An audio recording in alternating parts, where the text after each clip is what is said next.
वेत्तारं कर्म भूभृतां ज्ञातारं विश्वतत्त्वानां वन्दे तद्गुणलब्धये वन्दे तद्गुणलब्धये। हम सब स्वयंभू स्तोत्र का अध्ययन कर रहे हैं, जिसकी रचना आज से लगभग 1900 वर्ष पहले आचार्य समंतभद्र स्वामी ने की है। हमने आचार्य समंतभद्र स्वामी के जीवन को, उनकी रचनाओं के परिचय को और उनके व्यक्तित्व को भी संक्षेप में समझने का प्रयास किया। और उसके बाद में अब ये स्वयंभू स्तोत्र कैसा है, ये यद्यपि स्तुति का ग्रंथ है, स्तोत्र है, भक्ति स्तुति का ग्रंथ है, लेकिन भक्ति स्तुति का ग्रंथ होकर भी ये एक उच्च कोटि का दार्शनिक ग्रंथ है। ज्यादातर लोग भक्ति का ग्रंथ है, स्तुति का ग्रंथ है ऐसा समझकर उसे बहुत हल्के से लेते हैं, लेकिन ये हल्का नहीं, बहुत भारी है, बहुत दार्शनिक ग्रंथ है।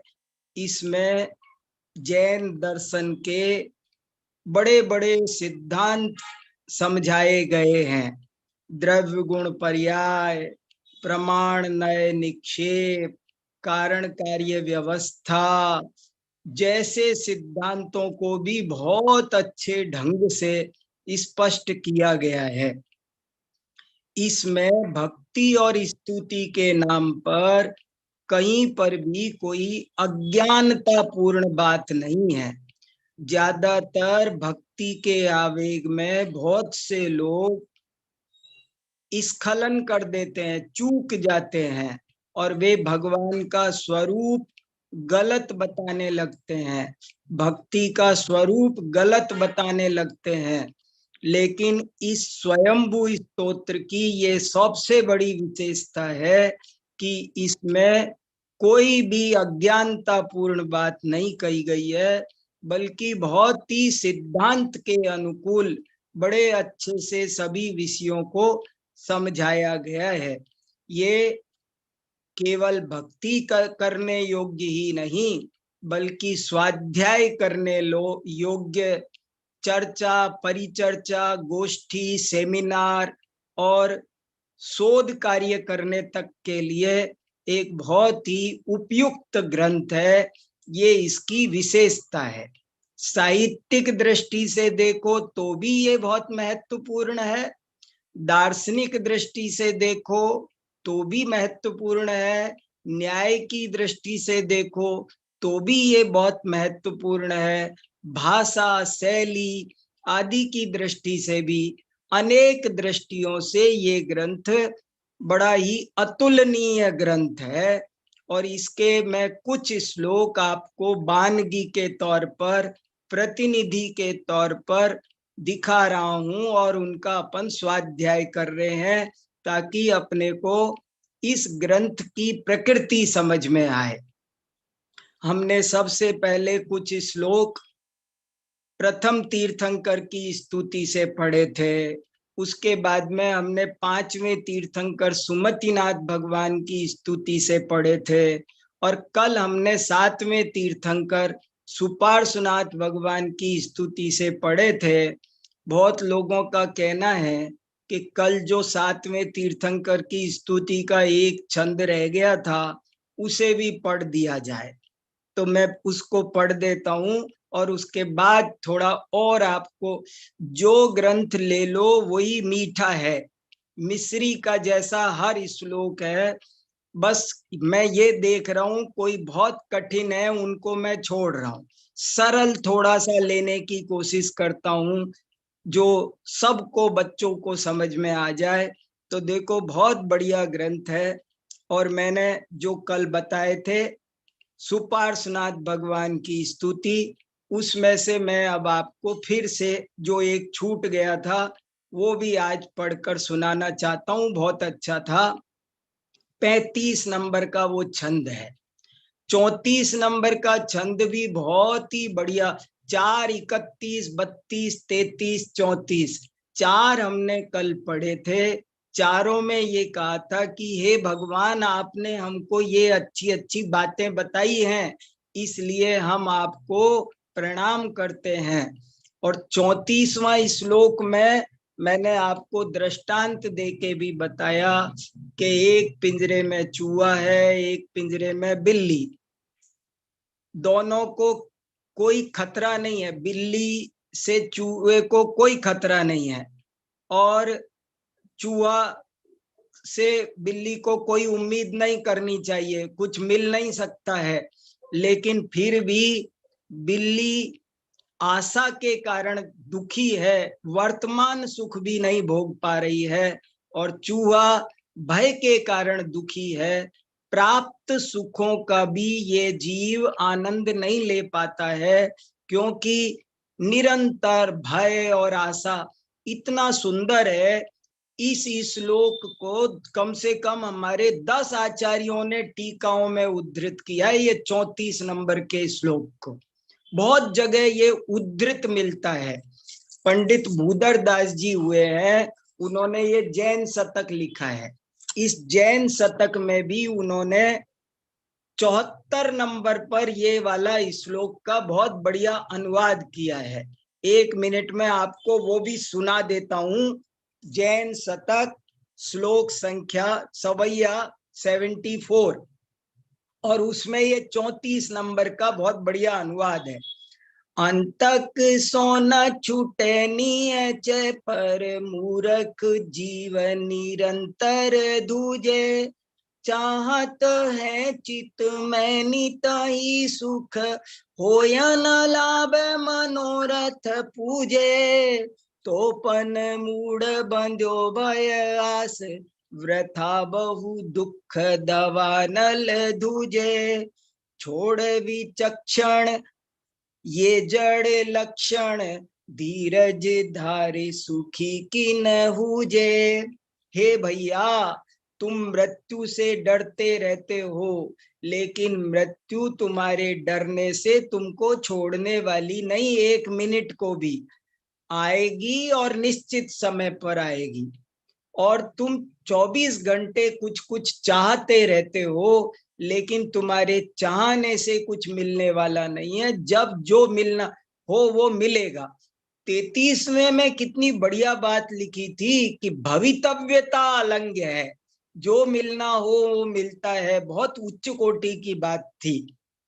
इसलिए हे भैया, सुखी होना हो तो आज ही देखो, जीवन को आनंदमय बनाने की कला है कि अभी भय और आशा छोड़ दो। सोचो, अगर हम अपनी लाइफ में से भय और आशा को माइनस कर दें तो जीवन में क्या कष्ट रह जाएगा? कोई कष्ट नहीं है, सारा कष्ट तो भय का और आशा का ही है। तो ये ऐसा, ये बहुत सुंदर श्लोक था। अब 35वां भी आपको पढ़कर बताता हूं। सर्वस्य तत्वस्य भवान प्रमाता मातेव बालस्य हितानुशास्ता गुणावलोकस्य जनस्य नेता मयापि भक्त्या परिणुयतेद्य। देखो, मुझे जो आनंद आ रहा है ना, वो मैं व्यक्त नहीं कर पाता हूँ, और इन शब्दों में जो अर्थ दिखाई दे रहा है वो मैं नहीं पूरा बता पाता हूँ। आजकल नए जमाने में लोग हिंदी भी अच्छे से नहीं जानते हैं, तो ये तो संस्कृत के एक एक शब्द का जो चयन है ना, वो बहुत वैज्ञानिक है। शब्दों का बहुत गहरा अर्थ है। इसलिए अब ये प्रमाता शब्द क्या है, मैं 1 घंटे आपसे बात कर सकता हूँ। मातेव, 1 घंटा बात कर सकता हूँ मातेव शब्द पर।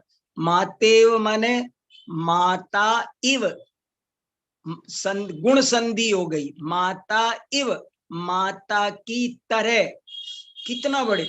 हे भगवान, आप, भगवान माने आप, सर्वस्य तत्वस्य प्रमाता, भवान सर्वस्य तत्वस्य प्रमाता, आप सभी तत्वों के सम्यक जानने वाले हो। और माता की तरह बालकों का, जैसे माता बच्चे का हित करती है, ऐसे ही आप भी माता की तरह हम अज्ञानी जीवों का परम हित करने। देखो एक और बात देखो, मुझे समंत भद्राचार्य को, कोई किसी को तो लगता होगा समंत भद्राचार्य बहुत कठोर दिल के होंगे, लेकिन मुझे ऐसा लगता है बहुत मक्खन जैसे हृदय के थे, बहुत कोमल विनम्र। क्या भाषा है, हे कितनी विनम्रता टपक रही है उनके वचनों में। मैं ये देखता हूं कि विनम्रता होकर के भी तत्व ज्ञान से भरपूर स्तुतियां लिखी जा सकती है।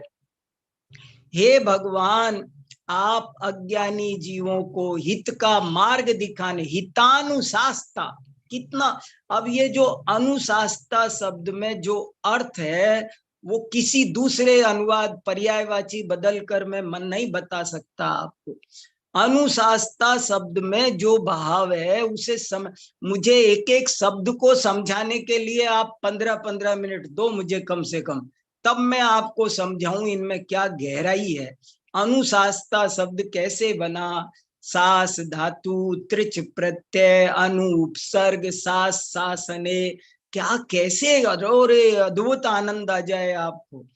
सर्वस्य तत्वस्य भवान प्रमाता, मातेव बालस्य हितानुशास्ता, गुणावलोकस्य जनस्य नेता, मयापि भक्त्या परिणूयतेद्य। जो गुणग्राही जीव हैं, जो गुणों को प्राप्त करना चाहते हैं, दोष दृष्टि जीवों की बात छोड़ो। देखो मैंने आपको कहा था इसमें कई बार दोष छोड़ने की बात आई है।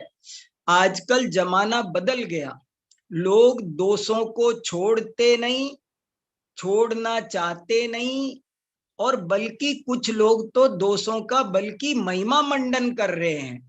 आजकल प्रमाद, लापरवाही, अभक्ष भक्षण, सब चीजों का लोग महिमा मंडन कर रहे हैं, वो फैशन बन गया, सब उनको उल्टा अच्छा समझ रहे हैं। तो जो दोषों का महिमा मंडन करेंगे वे कब दोषों से मुक्त होंगे? दोषों को कम से कम जस्टिफाई तो मत करो, दोष को दोष तो स्वीकार करो, दुष्ट मत बनो। दुष्ट शब्द का मीनिंग क्या है? डिक्शनरी का, व्याकरण का पता है आपको? दुष्ट शब्द की व्याकरण में क्या व्युत्पत्ति है? दोषे स्थितत्वात् दुष्टः, जो दोष में स्थित रहता है, जो दोष को पकड़ के रखता है, टिका रहता है, दोष से हिलता नहीं। अब ये किसको पता होगा? दुष्ट दुष्ट सब बोलते हैं पर दुष्ट शब्द का मीनिंग नहीं जानते।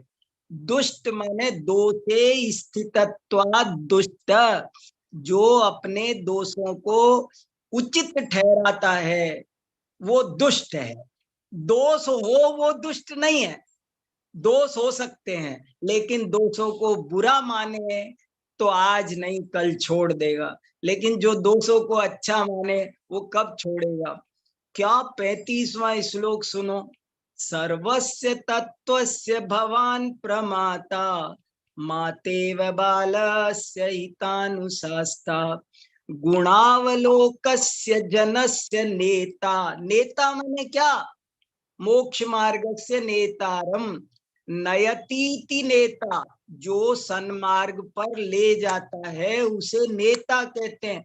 आप सब में खासकर जो विद्यार्थी शास्त्री कर रहे हैं उनसे मेरा विनम्र निवेदन है कि वे एक एक शब्द को थोड़ा बारीकी में पढ़ें, धीरे धीरे, तब जाकर उनको बहुत आनंद आएगा।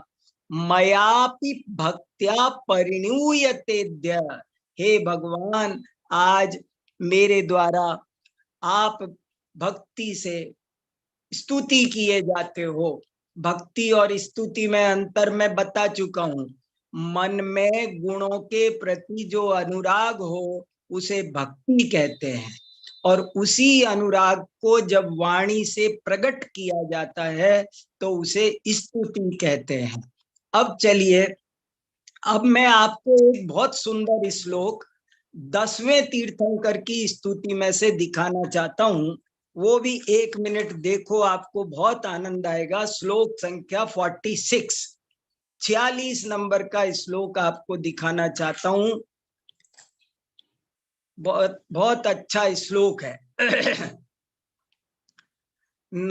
46 शीतलनाथ भगवान की स्तुति है। जरा ध्यान देना कि देखो, उन तीर्थंकरों का नाम भी लिया है, तो नाम के लिए नाम नहीं लिया है, नाम में से भी उन्होंने तत्व ज्ञान को निकाला है।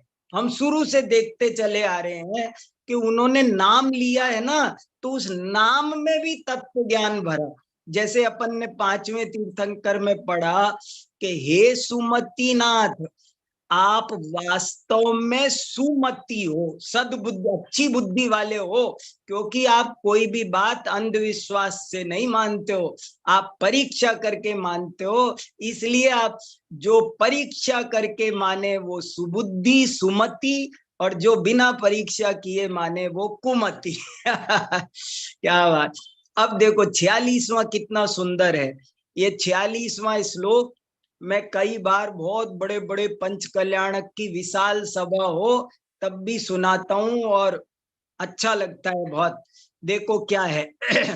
न शीतलाश्चंदन चंद्र रश्मयो, न गांगमंबो न चहारयष्टयः, यथा मुनेस्ते नगवाक्य रश्मयः, समाम्बुगर्भा शिशिरा विपश्चिताम।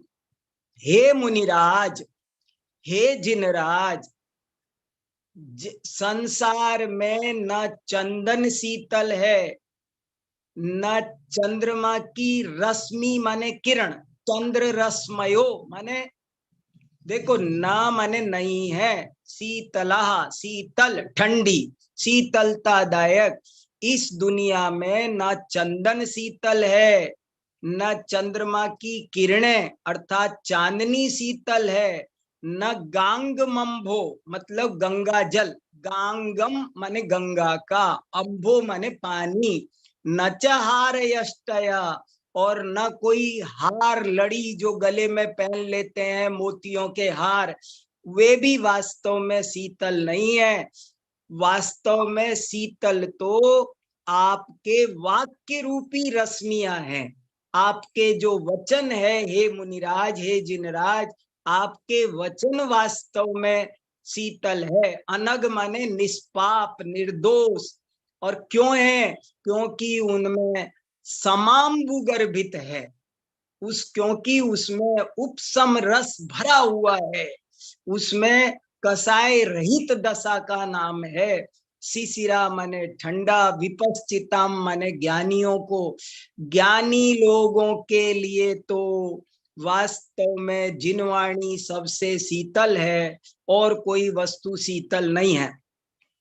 देखो, इस श्लोक को जब मैं किसी बहुत बड़ी सभा में सुनाता हूं ना, पंच कल्याणक आदि में, तो मैं ऐसे सुनाता हूं कि एक बार की बात है, वन में समंत भद्राचार्य विराजमान थे एक पेड़ के नीचे, और अनेक भक्तों से घिरे हुए थे। उनके पास बड़े बड़े भक्त राजा तक भी बैठे थे।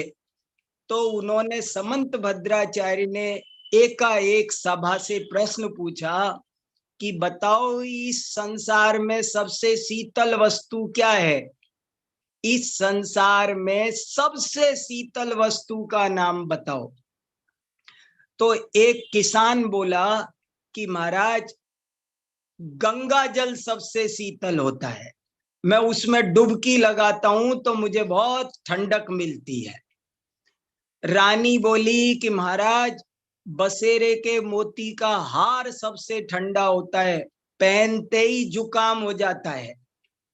एक बोला, राजा बोला, महाराज चांदनी सबसे शीतल होती है। एक चंदन का व्यापारी था, वो बोला, महाराज चंदन सबसे शीतल होता है। ऐसे तरह तरह से लोग उत्तर दे रहे थे। अगर आप और हम बैठे होते तो हो सकता है हम और आप में से कोई ऐसा भी बोल देता कि महाराज एसी सबसे ठंडा होता है।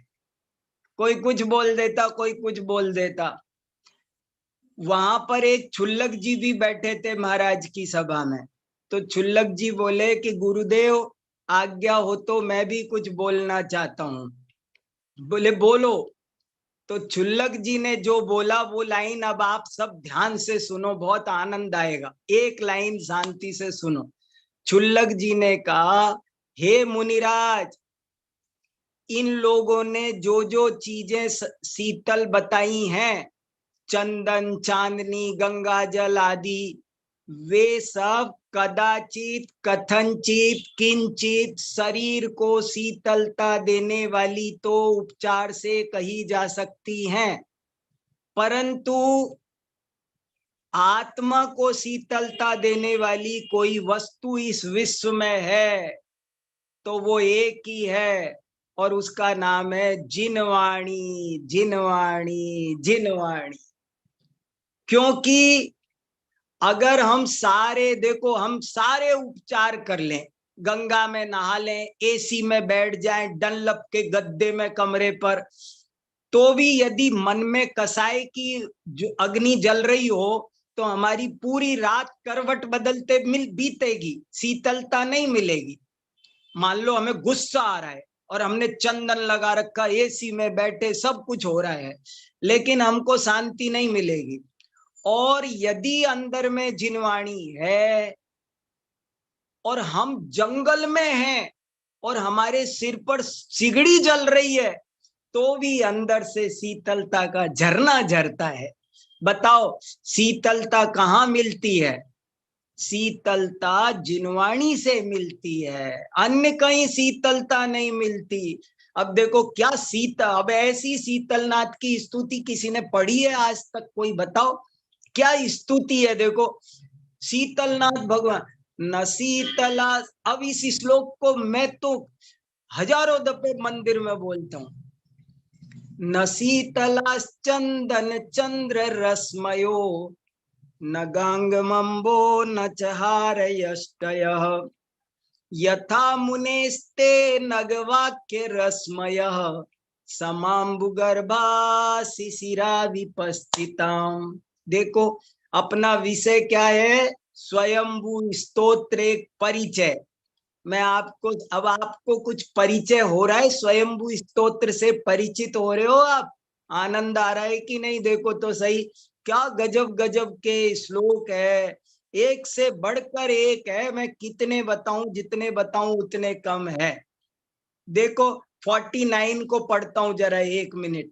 हमारे पास समय नहीं कि हम सब पढ़ें, लेकिन एक 49 पढ़ के सुनाता हूं। देखो सबसे नीचे दिखाई दे रहा है मुझे, अपत्य वित्तोत्तरलोक तृष्णया, तपस्विना केचन कर्म कुर्वते, भवान पुनर्जन्म जरा जिहासया, त्रयीम प्रवृत्तिम समधीर वारुणत।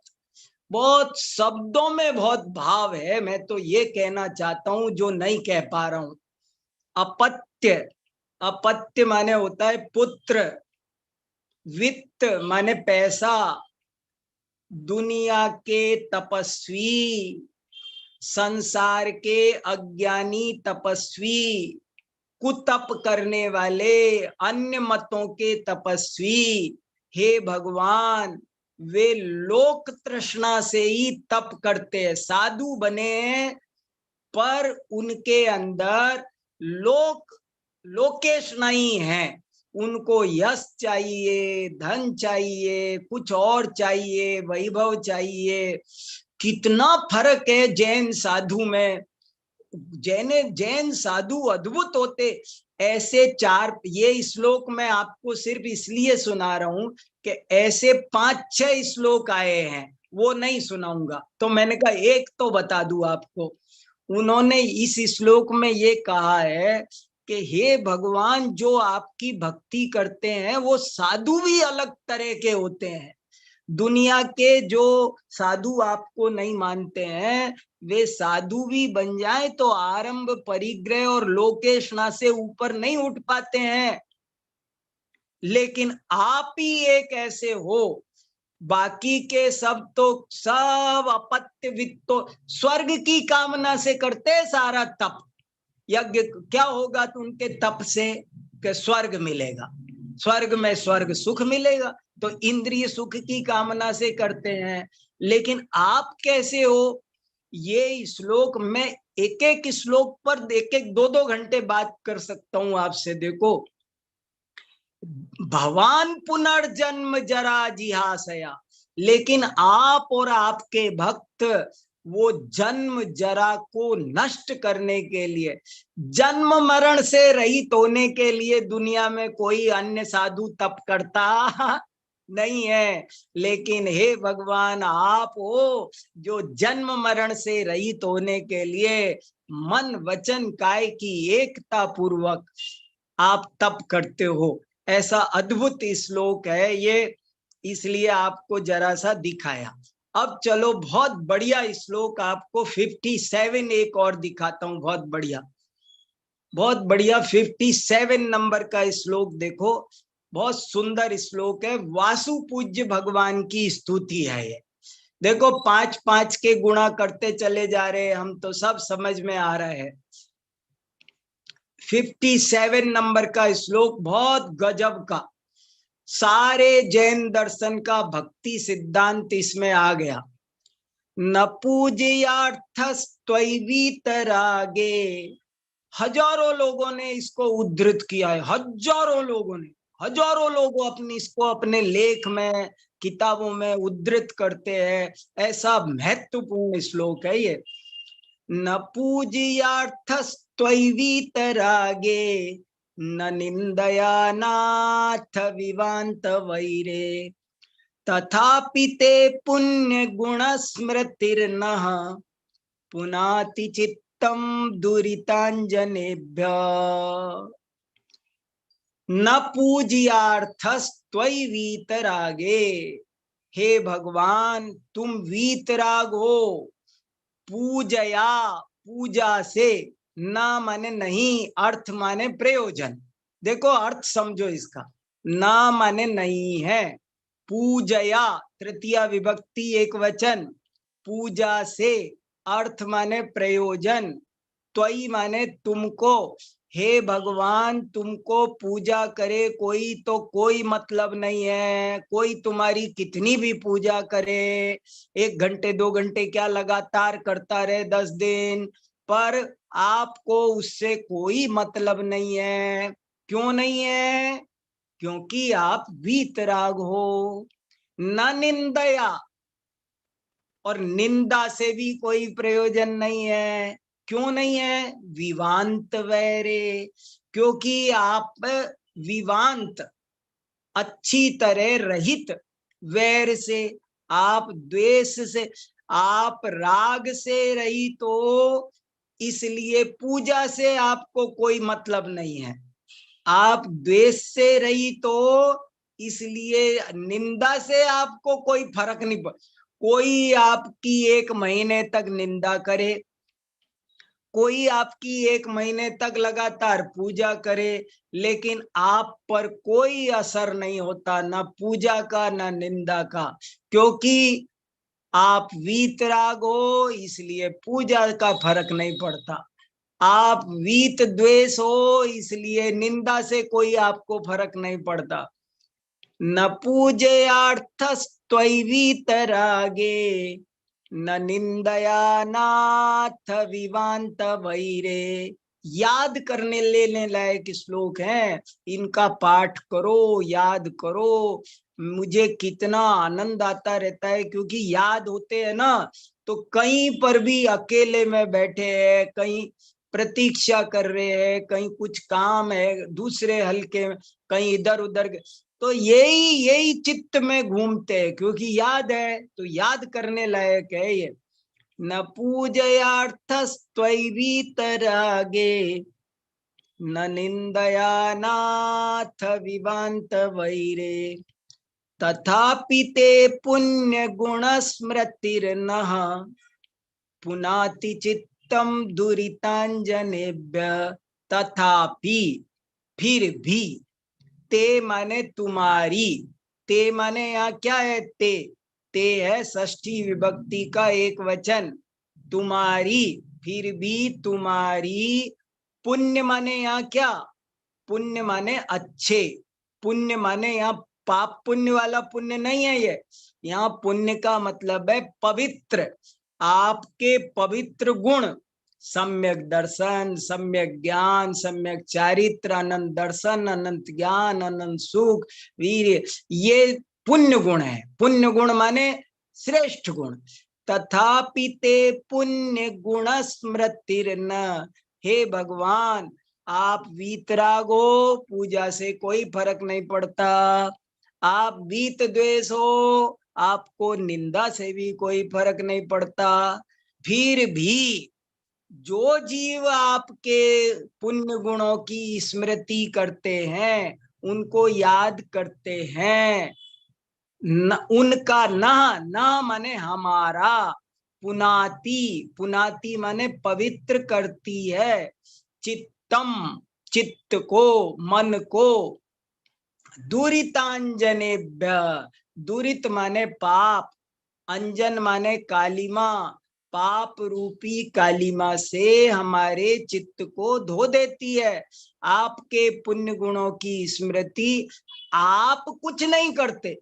देखो ये जैन दर्शन का बहुत उच्च कोटि का सिद्धांत है, पेड़ के नीचे जाकर बैठो तो पेड़ से मांगना नहीं पड़ता और पेड़ को देना नहीं पड़ता, लेकिन जो उसके नीचे जाता है उसको शीतलता, छाया स्वयमेव मिल जाती है।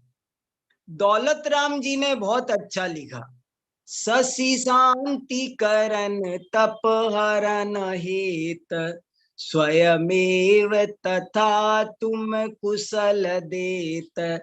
सूरज चांद ये देते हैं क्या, ये कुछ देते नहीं, लेकिन जीवों को मिलता है कि नहीं। देखो कोई के कुछ नहीं मिलता मंदिर में जाने से, ऐसे नहीं बोल, भक्ति स्तुति से कुछ मिलता है कि नहीं। बहुत से लोग कहते कुछ नहीं मिलता, अरे क्या बात करते हो, मिलता है भाई, लेकिन भगवान नहीं देते हैं।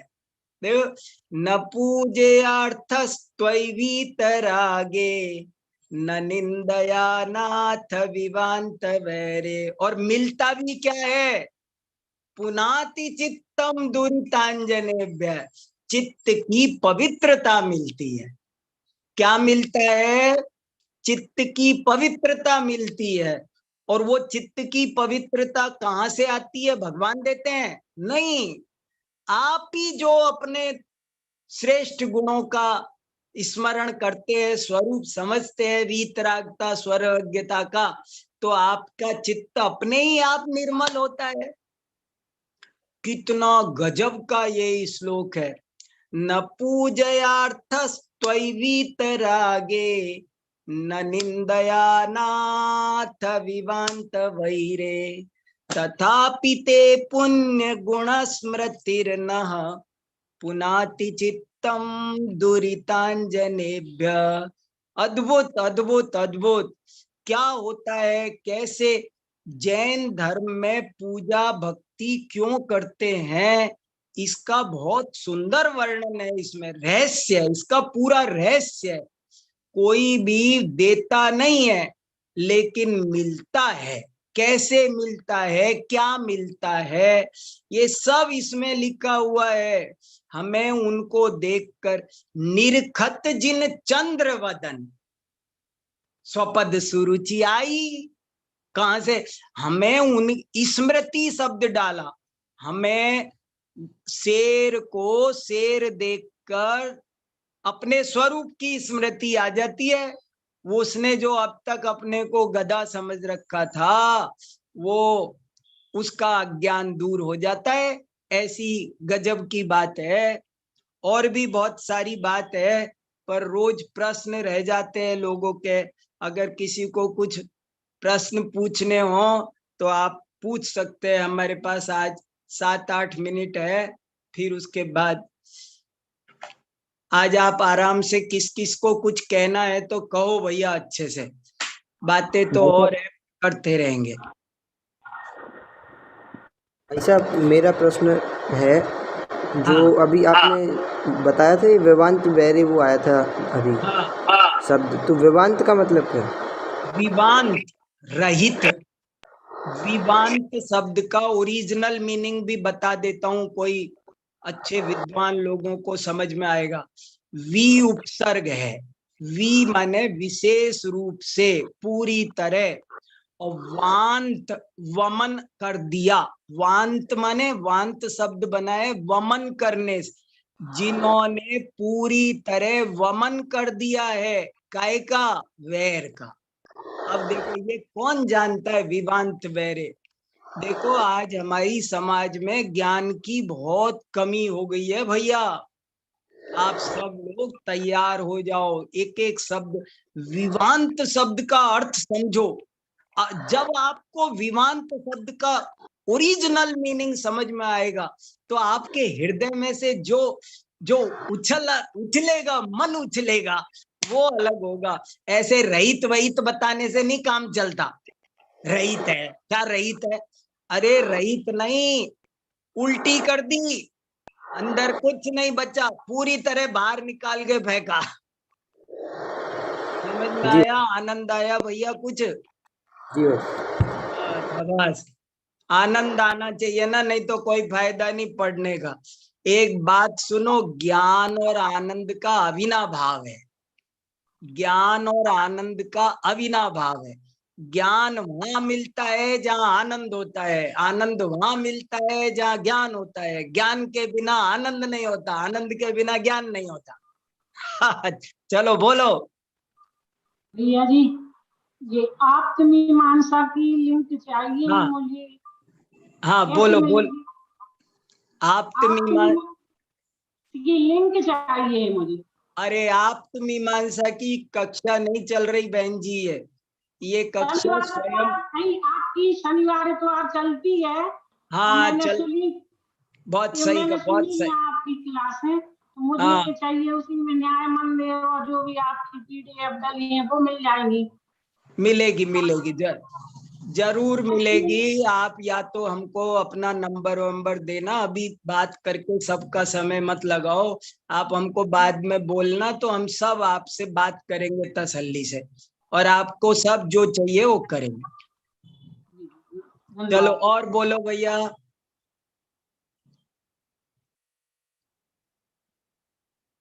और किसी को क्या कुछ बोलो, कौन कौन? ज्ञानार्थी आदर्श जैन, देखो कितने लोग सुन रहे हैं मन लगा करके। वेरी गुड, बोलो भैया।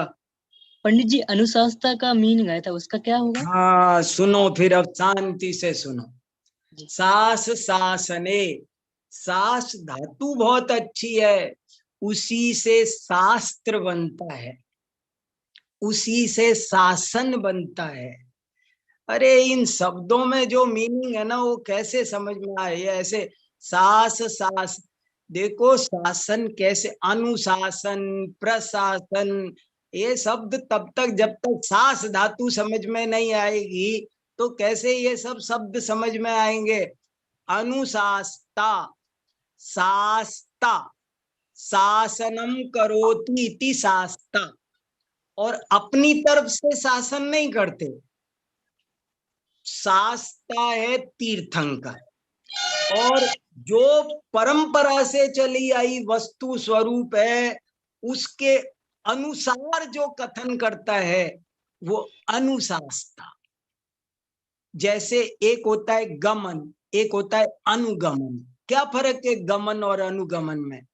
रामचंद्र जी गमन करते थे और सीता अनुगमन करती थी। पीछे पीछे गमन करना उसे कहते अनुगमन। एक होता है वाद और एक होता है अनुवाद। वाद माने बोलना, मौलिक कथन का नाम वाद है।